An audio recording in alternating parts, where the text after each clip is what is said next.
سلام بر خالق عشق، سلام بر او که یاد او و نام او آرامش بخش دلهای عاشق است.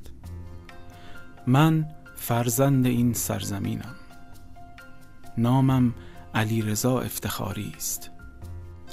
سالها در مقابل شما بزرگان و عزیزان مهربان سر تعظیم و ارادت فرود آوردم و شکرگزار این همه لطف و مهربانی شما بودم.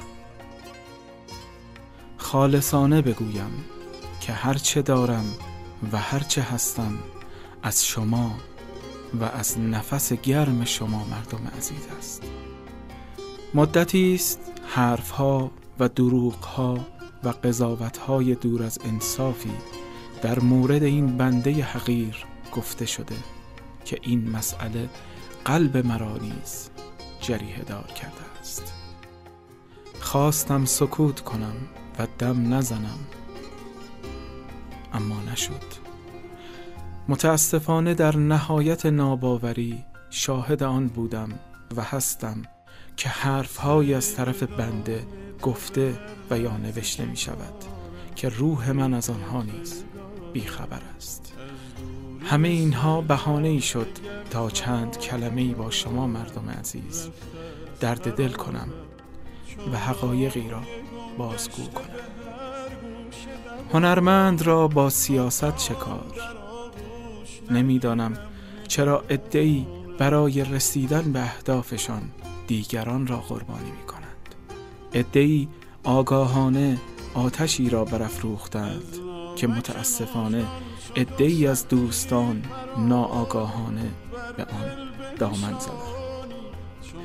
عده‌ای با بیرحمی تمام خواستند که به اصطلاح از آب گلالود ماهی بگیرند و تمام سعیشان را نیز کردند. عده‌ای خواستند میان بنده و جمعی از اساتید هنر و موسیقی فاصله ایجاد کرده و دروغ‌هایی را به من نسبت دهند.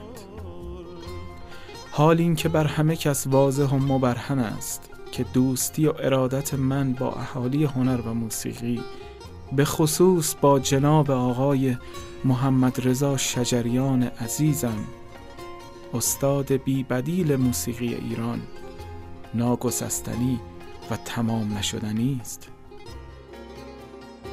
در این مدت حرفها و نوشته‌هایی از طرف من در روزنامه‌ها، مجلات و سایر سایت‌های اینترنتی منتشر گردید که آنها را قویاً تکذیب می‌کنم و آن دروغگویان را به خدا واگذار می‌کنم.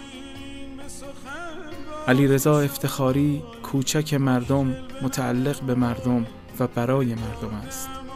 علیرضا افتخاری کوشیده تا برای مردم بخواند و بماند.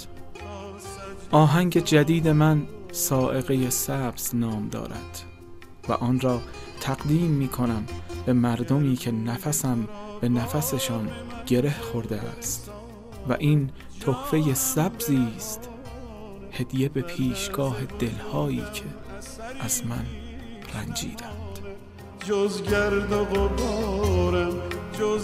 علیرضا افتخاری، 14/7/89.